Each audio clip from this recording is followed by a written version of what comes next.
Right, with it being Halloween, I figured I might as well play my first horror game.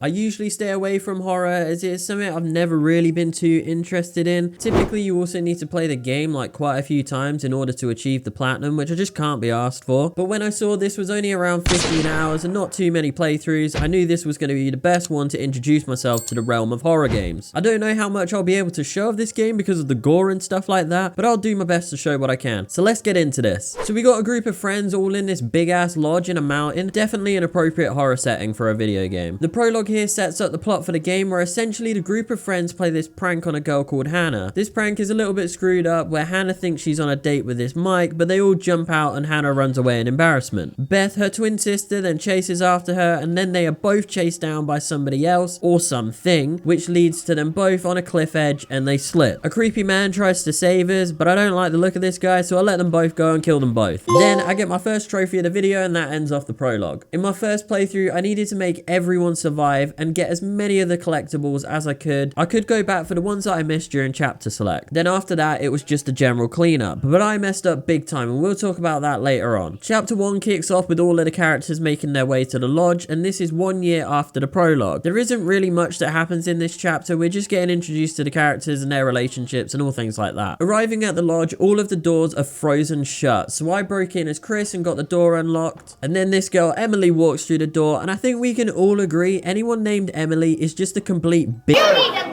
Nothing too wild happened here, which is a little bit of a shame as I'm over an hour into the game at this point, but I got another trophy, which I assume was from choosing some specific dialogue options. I wasn't really too sure, but this is where things do actually start to get a little bit creepy, as that weird man that we saw back in the prologue is now watching over Mike and Jessica. These idiots then decide to go exploring some mines on the way to a cabin that is hidden in the woods. Luckily, nothing bad happened here until we escape the mines and Jessica decides to climb this tree and disappears out of thin air. At this point in the game, the other characters were literally turning on the hot water for the lodge. Lovely gameplay here. We found this Ouija board which we started playing, which is totally realistic. Actually, comment down below if you've had an experience with one of these things, because I'm kind of skeptical about it. Anyways, the spirit is what seems to be the twins, tells us that there's something in the library, but we jump over to Mike and Jessica as they're finally into the cabin. Jessica then makes Mike do a bunch of chores in order to lift the mood for their sexy time. Just as things were finally getting hot, the window breaks in the cabin, and by investigating this, it turns out to be Jessica's phone. Really convenient that it just came through the window. She then assumes that it was the others playing a prank on her, so by standing out on the porch, she yells at them all. This was really stupid from our point of view though, as when she gets back inside, she gets yoinked by this monster from the woods. Gotcha, bitch! Back with the other group, we kind of just did some exploring of this big ass mansion before the psycho turns up and knocks us both out. Oh, and I wonder where Josh went at this point. Playing as Mike now running after Jessica, this is where we have to take our options very seriously. I needed to take all of the risky options in order to save Jessica and not fail a single quick time event. Just for some added information, you can go into the accessibility options and auto succeed these if you're struggling, or you can just back out the game really fast. She does look dead here, but be sure she is very much alive, kind of. We'll just see her later on. Changing over to Chris, the psycho has led us to this ultimatum. There is a spinning saw and whoever we aim it at, it will kill. To keep everyone alive, I needed to kill Josh here, so I do that, and I'm not going to show what really happened because, well, it was gross as hell. As Mike, we are now in the sanatorium, which is this big, huge, creepy building, which has a lot of relation to the plot later on. But for now, we're jumping over to Matt and Emily as they are on a ski lift because Emily forgot her bag. They thought it was a good idea at this point to start making her way over to a radio tower. While all of this was happening, Sam back at the lodge gets chased by the psycho, and I get a trophy for throwing a vase at him. I also have to admit, I have no idea how the towel stayed up during this, but whatever. Believe it or not, she survives just from hiding, and then I get another trophy just for surviving that chase. At this radio tower with Emily and Mac, we inform the rangers that there is someone or something in the woods trying to kill us. The ranger then tells us that they won't get here until dawn. Get it?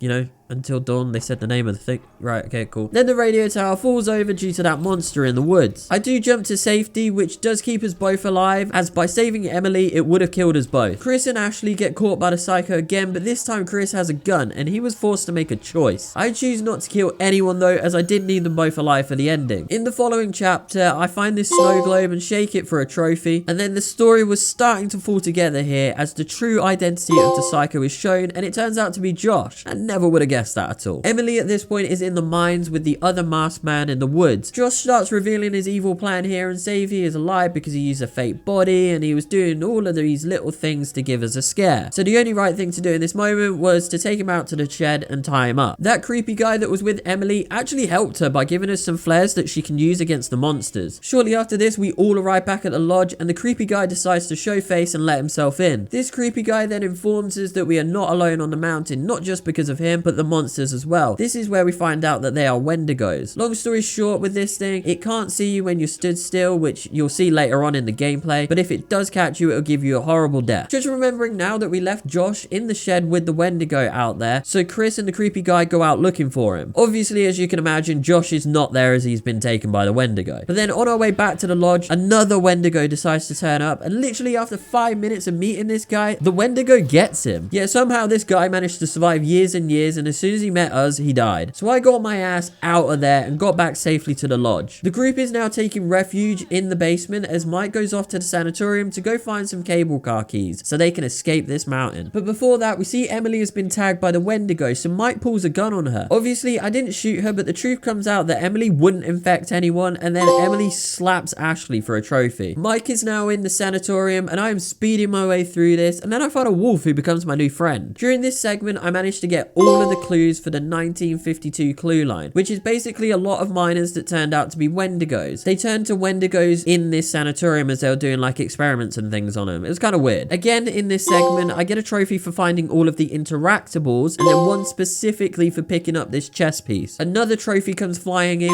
just for keeping this wolf alive, which I'm very glad about as I didn't want to see that die. Changing the scene over now to Jessica as she is alive, and then I get the trophy for keeping her alive back in chapter 4. Again, during this chapter, I get my final totem, which adds another trophy to the list. Sam and Mike are finally now back at the lodge where we meet the rest of the group, but they come running out as the lodge is now infested with Wendigos. In the ending here, all I did was just successfully complete all of the quick time events and get everyone out to safety. I was the last one to run out and then the house blew up. Some trophies pop here, but I'll leave my raw reaction to the story as it was my first time playing through it, so I wanted to give my thoughts on that. Wait, look at the sky.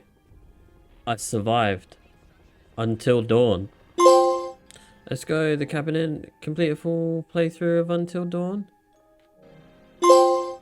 They all live. All 8 friends survived until dawn. Let's go. Blackwood Country. The group respected the wildlife of the mountain. I have no idea what that was for.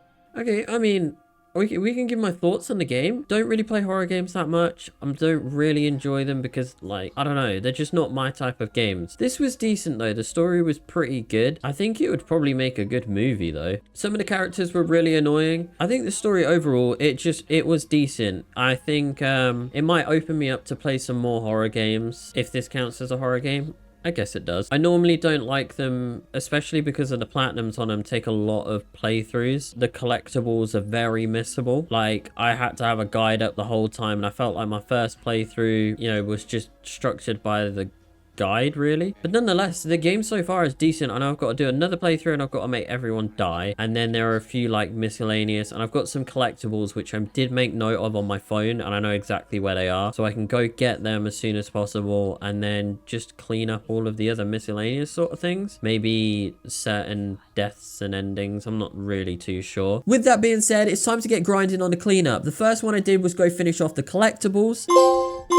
Then I went to go chop Mike's fingers off back in chapter 9. Then, as Emily, I got a flare gun and shot a Wendigo for another trophy. Yes, I know I could have got this in my first playthrough, but I messed up, alright? I changed some dialogue options here, so Ashley would end up killing Chris for another trophy. This was then shortly followed by sending Ashley to her death, so it's a little bit of karma. I then went and replayed the ending chapters so only Matt and Jessica survived. This gave me another trophy. Replaying the prologue here gave me another really easy trophy. Then I had to head back into chapter 2 and took a bad selfie with Jessica here. Dumbass trophy in my opinion. At this point in my platinum journey, I needed to get the best ending for Josh. I know I could have done this in my first playthrough, but no, I need to play the whole game again. This is because in the therapy sessions, I had to choose specific options. I didn't know this, so I had to waste 5 hours going through this. But anyways, during that playthrough in chapter 9, I picked up another trophy that I missed with Mike for escaping the sanatorium successfully. Then 5 hours later, playing through the entire game again, I get that ending where Josh survives, and now I've only got one more to tick off. The last trophy for me was to kill absolutely everyone. This was satisfying to get, as I was honestly hating the characters at this point, but I replayed from chapter 8 in order to get the ending. So with that now, I'll leave you guys with my platinum reaction. This game was very different to my usual ones, so if you did enjoy the video, be sure to drop a like on it and subscribe if you are new, as it really does help the channel grow. If you do want to see more horror games, however, drop the comment down below which one you want me to play, and I'll see you in the next platinum trophy. It's probably not going to be a horror, but it might be good.